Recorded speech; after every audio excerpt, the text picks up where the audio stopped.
o Cruzeiro foi prejudicado por arbitragem pela segunda rodada consecutiva. Contra o Santos, para mim, já tinha sido prejudicado naquele gol anulado do Caio Jorge. Dessa vez, um pênalti escandaloso não marcado.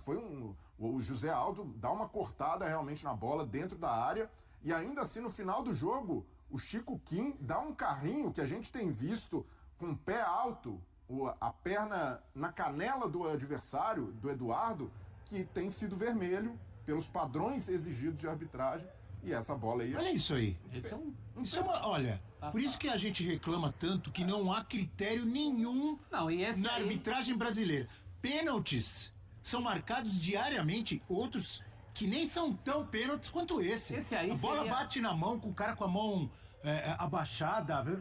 Olha isso aí, o cara dá uma cortada. Esse aí seria pênalti, inclusive, no tempo em que não havia essa discussão toda de hoje. E ali... Um pênalti à moda antiga. O cara dá um tapa na bola, gente. E Abel, pode ser acidental do reflexo, pode ter sido por má técnica. Quase todas essas são acidentais, eles dão pênalti. Pois é, vai dominar e erra. Ele impede que a bola passe. Mas pra mim é um pênalti evidente ali. Escandaloso. Tem o Caio Jorge chegando pra disputar a bola, não tem justificativa o VAR não chamar e não marcar essa penalidade. E é isso, de rodada a rodada, os critérios mudam, não há uma uniformização de exigência, e nesse ponto o Cruzeiro tem razão de reclamar. Então, frisando, Cruzeiro prejudicado pela segunda rodada consecutiva. Porém, ontem teve uma coisa que aconteceu de critério de arbitragem que a gente também precisa falar. O Cássio, desde o primeiro tempo, fazendo cera, parando, demorando para cobrar tiro de meta e andando... Não só o Cássio, né? O time do Cruzeiro... No fim do primeiro tempo, o Cruzeiro vai cobrar um escanteio, faz uma cera danada, o cara toma amarelo, e depois do amarelo o cara continua fazendo a cera. Era por causa do caso vermelho. Não lembro se foi o Reinaldo no intervalo ou o Negueba depois do jogo. O Reinaldo reclamou da cera. No intervalo, né? E com razão, porque foi uma cera exagerada. Teve aquela do escanteio lá no finalzinho. Essa que eu tô falando. Ele pega a bola, joga pra fora. Ele tá com a bola na mão. Ele quer outra bola. O juiz vai lá, dá uma amarela e ainda fica enrolando pra bater o escanteio. Mas esse é o ponto. E o Cássio, desde o primeiro tempo fazendo cera, só vai receber cartão aos 40 do segundo tempo. Se o critério que adotaram com o Léo Jardim do Vasco fosse aplicado, o Cássio teria sido expulso ainda no primeiro tempo.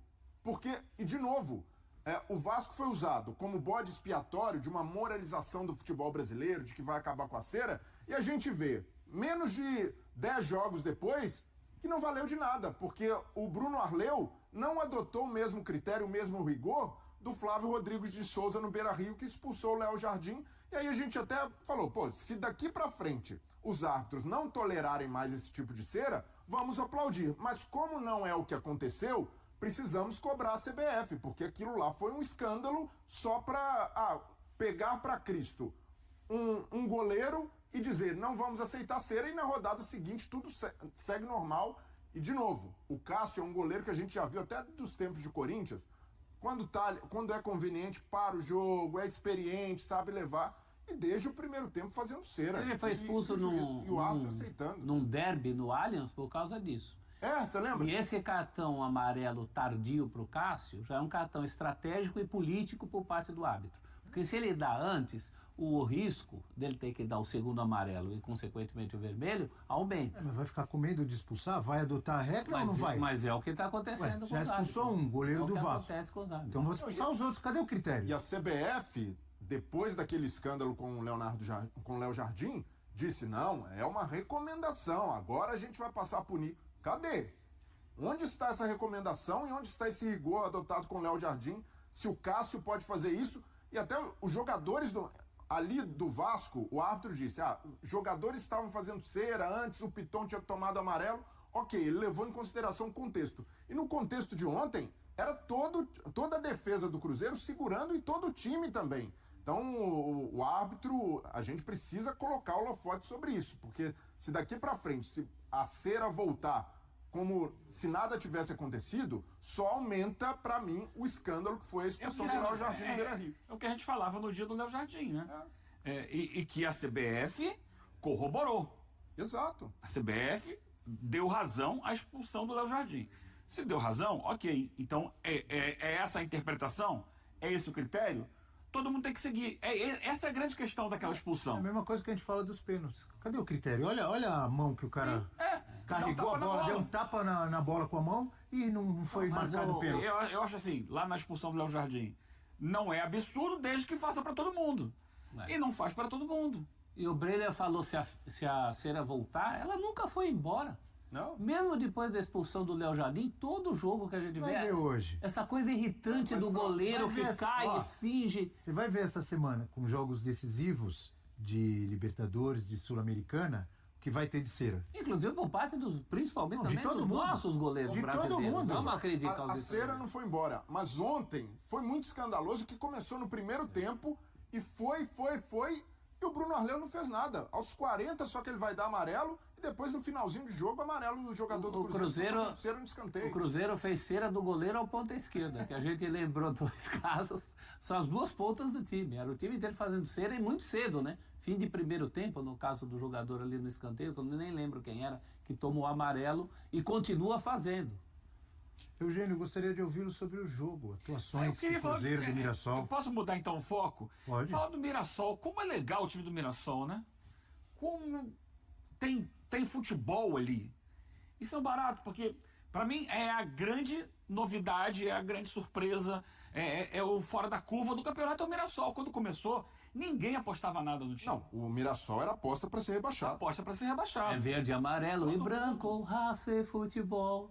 Tá mostrando. Não, e é um time que joga bola, sabe? Tomou aquele gol no início, que foi numa jogada de transição, né?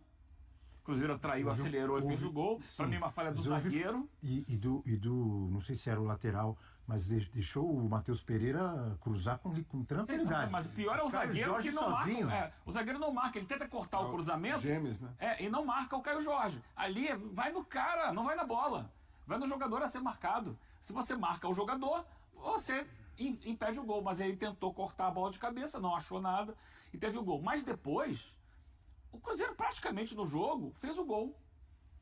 Depois o que acontece teve bola, mas teve bola sob pressão, tentando sair lá de trás, jogando através dos zagueiros ali. E o Mirassol, no primeiro tempo, sobe marcação e dificulta muito o Cruzeiro para jogar. Demora um pouquinho, né? Acho que na metade do primeiro tempo que o Mirassol se acha. Então, ele encaixa ali, sobe marcação, tem dificuldade. O Cruzeiro tem dificuldade. No segundo tempo é mais o contrário, é mais o Mirassol propondo. Segundo tempo, conforme o jogo ia se aproximando do fim, o Mirassol foi crescendo. E você vê que é um time que, sabe, não é acaso. Bem preparado. Tem né? tabela, tem interação, tem jogadores que estão... Não é um elenco brilhante, não é um elenco com grandes nomes, com grandes talentos, mas é um time que se propõe a jogar futebol, que busca a associação, que busca ter a bola, que busca subir marcação, que quando tem a bola sabe o que fazer, trabalhar essa jogada, busca o empate e por futebol, vamos esquecer tudo que foi dito aqui, pênalti que não foi marcado, Cera, etc. Por futebol, jogou bem melhor que o Cruzeiro. Que pênalti também que o juizão não deu pro Cruzeiro, hein? Vamos ouvir o professor Leonardo Jardim. Hoje não foi um grande jogo de futebol, foi mais no sofrimento da dor. Tínhamos muitas limitações e essas limitações tivemos que gerir da forma que gerimos. Sabíamos que havia jogadores que não têm jogado que não iam aguentar mais de 60 minutos. A intensidade caiu na segunda parte por um fator que já lhe disse. Existe 5 ou 6 jogadores na equipa que entraram de início que não têm rodagem para jogarem 90 minutos. Porque isto acontece no Cruzeiro, como acontece no Barcelona, como acontece nos jogadores que não jogam. A situação é fácil de analisar. A bola toca na coxa e toca no braço.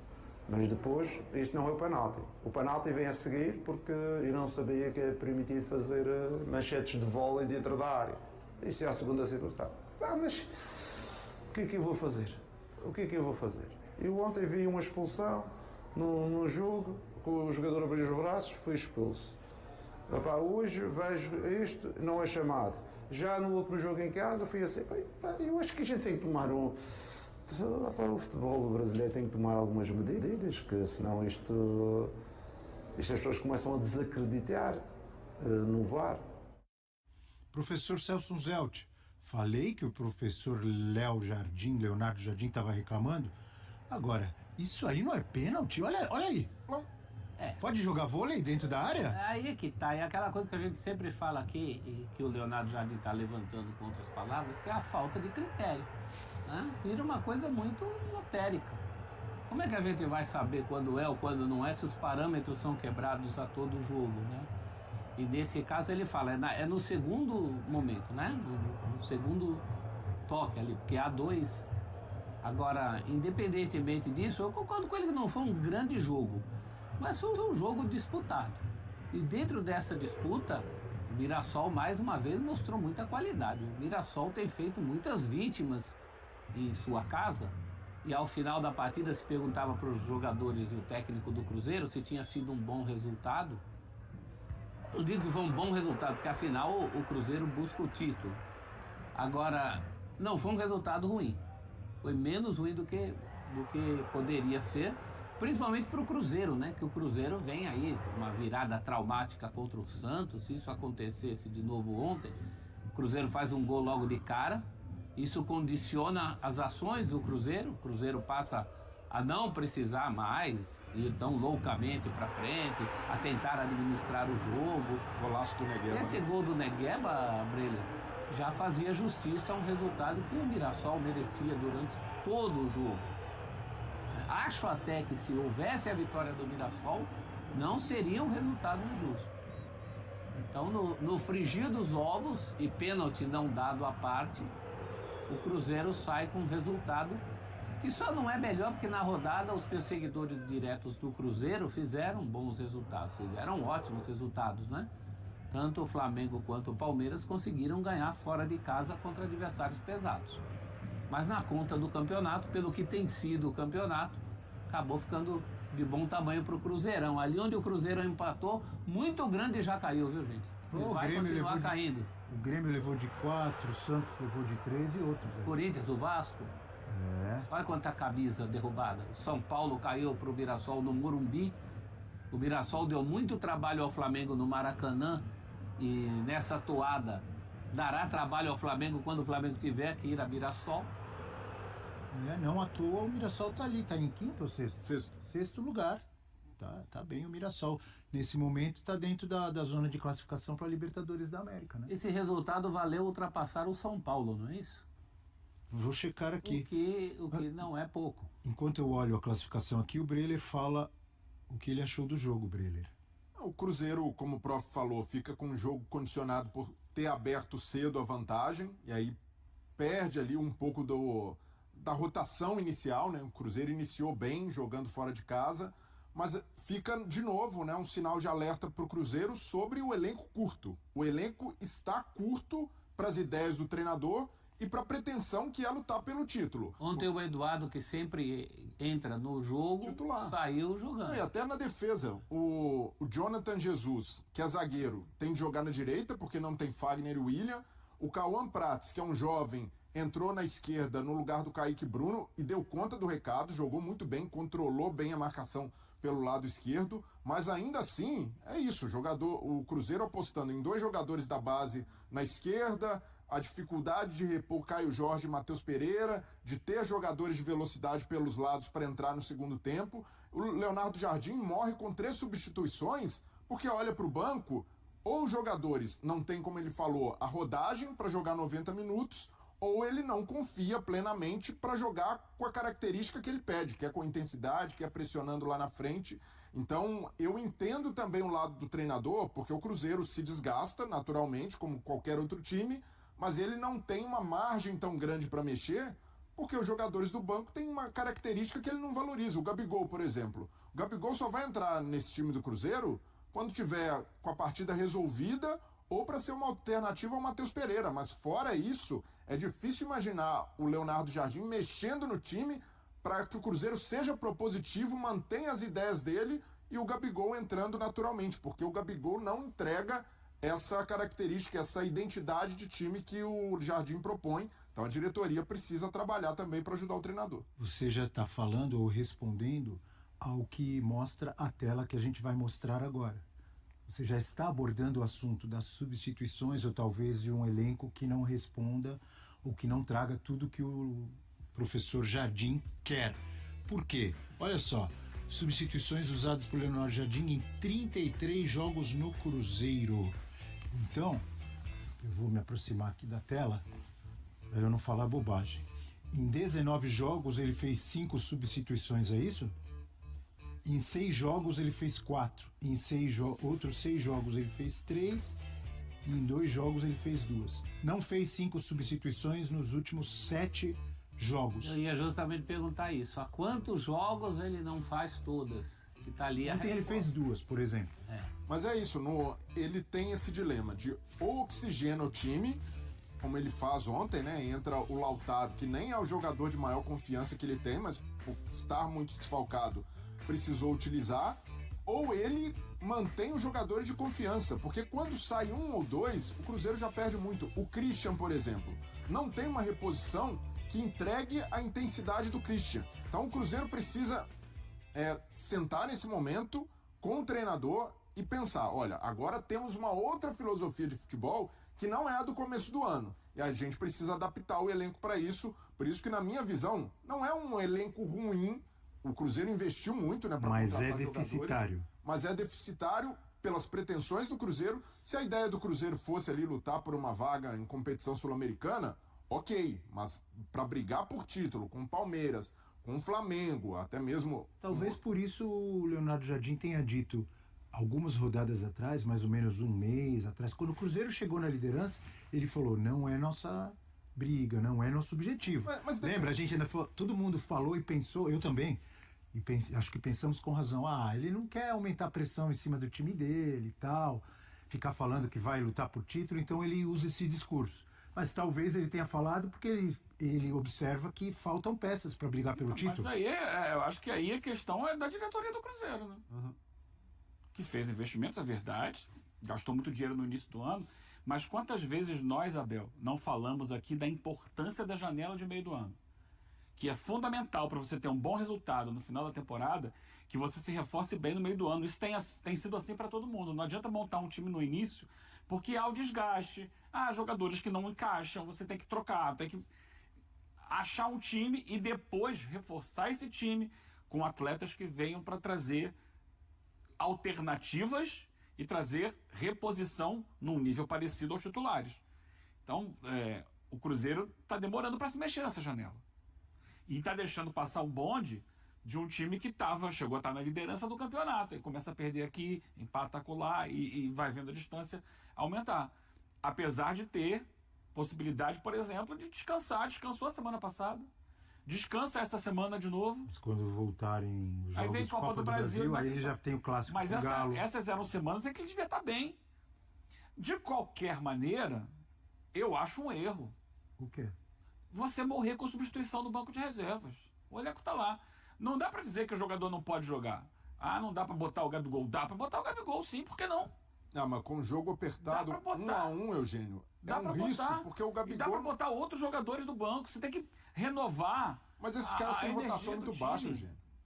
Até porque o adversário renova, né, Eugênio? O cara não trabalha diariamente, não tem treino todo dia, ele não consegue colocar os jogadores do banco num nível que se aproxime do time titular, então é falha da comissão técnica. Minimamente, porque o adversário está mexendo. Você joga com gente que utiliza 16. É isso. E aí você não vai utilizar nunca? Joga com 12, 13? Eu fico imaginando como se sentem então esses jogadores. Eu até entendo. Eu sou um inútil. Inútil, a gente somos inútil. Quem é que cantava essa? Esqueci. O Traje a Rigor. O Traje a Rigor, do Roger, né?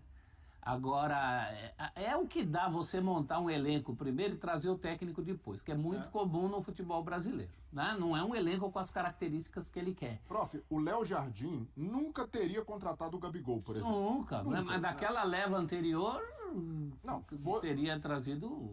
Acho que ninguém. Fosse o Gabigol de 19, 20, 21 pelo Flamengo, ok, mas o Gabigol de hoje não se encaixa nas ideias do Leonardo Jardim. Então não dá pra criar, e pra mim nem é uma discussão, acredito que internamente no Cruzeiro isso está pacificado e o Gabigol também nem tá criando o caso, porque entendeu ali que as ideias do técnico, ele tem dificuldade realmente de se adaptar, mas o fato é esse, o Gabigol hoje é um jogador... Eu não digo descartável, porque até em jogos que entrou, conseguiu marcar gols, foi até decisivo em jogo contra o Flamengo, por exemplo, Mas, pensando em time titular, hoje, pelo que mostrou até aqui no Cruzeiro e pelas ideias do técnico, tem pouquíssimas chances de vingar e de emplacar, porque o treinador... Alguns jogos que ele entrou, ele teve um bom entendimento com o Caio Jorge, não teve? Mas jogando, vindo de trás, sim. na função do Matheus Pereira. Pensar o Gabigol de 9 como referência, dificilmente vai jogar. Olha o Caio Jorge. O cara se movimenta, sai da área, dá trabalho para os zagueiros o tempo inteiro, tromba com os defensores. É outra característica. E o Leonardo Jardim teve sucesso com essa proposta. Se daqui a pouco para de funcionar, nosso Cruzeiro está irreconhecível em campo, o time não joga mais nada, aí tudo bem, podemos questionar o treinador se não é hora de rever alguns conceitos, mas está funcionando muito bem até aqui. Foi dessa forma que ele colocou o Cruzeiro brigando pelo título. O Cruzeiro intensificou suas críticas à arbitragem da CBF após a partida contra o Mirassol. O vice-presidente da SAF, Pedro Júnior, ofereceu uma breve entrevista no estádio Maião, mencionando um pênalti que não foi concedido à equipe. Veja no vídeo acima, e exigiu uma mudança na postura da arbitragem em relação ao clube. É complicado discutir arbitragem em um jogo tão desafiador como este, mas o Cruzeiro não ficará em silêncio. Estamos sendo constantemente prejudicados. Na última rodada fomos lesados e novamente é a mesma situação. Queremos informar aos torcedores que não aceitaremos isso em silêncio. O Cruzeiro já protestou antes e fará isso novamente, e se for necessário em futuras rodadas também faremos. Não permitiremos que a arbitragem nos prejudique. O jogo mencionado por Pedro ocorreu contra o Santos no domingo, onde o gol de Caio Jorge foi anulado por uma falta de Matheus Pereira no início da jogada. O vice-presidente esteve na CBF junto com Paulo Pelaipe, diretor executivo, para formalizar uma queixa contra o árbitro Wilton Pereira Sampaio, que apitou essa partida. Na entrevista após o jogo com o Mirassol, Pedro Júnior destacou erros da arbitragem em 2 jogos, a expulsão de Jonathan contra o Internacional na Série A, e um pênalti não marcado em Caio Jorge contra o CRB, no jogo de ida da Copa do Brasil. Esperamos uma mudança de atitude. Não buscamos benefícios, queremos que a arbitragem seja justa para todos. Se precisarmos nos manifestar em todas as rodadas, faremos isso. Não aceitaremos mais esse tipo de postura. Não vamos permanecer em silêncio diante de tantas decisões erradas em tantos jogos. Fomos prejudicados contra o CRB, contra o Inter. Estamos aqui para fazer um protesto, e amanhã vamos registrar mais uma queixa. Além desses confrontos, informações obtidas pelo G indicam que o Cruzeiro acredita ter sido prejudicado em pelo menos mais 2 jogos. O primeiro foi no empate sem gols contra o Atlético, onde houve apelos pela expulsão de Júnior Alonso e um pênalti não concedido por falta de Lianco em Fabrício Bruno. Ademais, acredita-se que Eduardo não deveria ter sido expulso contra o Vitória em um lance que foi considerado acidental com Jamerson. Pedro Júnior afirmou que o clube ainda não obteve resposta da comissão de arbitragem da CBF sobre a reclamação referente ao jogo contra o Santos. Disseram que iam analisar, mas até agora não tivemos retorno. Fomos bem tratados, sem questionamentos nesse aspecto, mas os erros persistem. O lance contra o Mirassol foi muito claro em nossa opinião. Mais uma vez, fomos prejudicados. O dirigente negou que o Cruzeiro esteja sendo prejudicado para beneficiar outros times no Brasileirão e destacou a qualidade geral da arbitragem no país. Não acredito que exista uma disparidade. Estamos sendo frequentemente prejudicados, mas também vemos erros em outras partidas do Campeonato Brasileiro. A arbitragem, como um todo, é uma preocupação para vários clubes. Temos visto muitos jogos gerando discussão, com ou sem a interferência do VAR. O incidente ocorreu logo aos 2 minutos do primeiro tempo.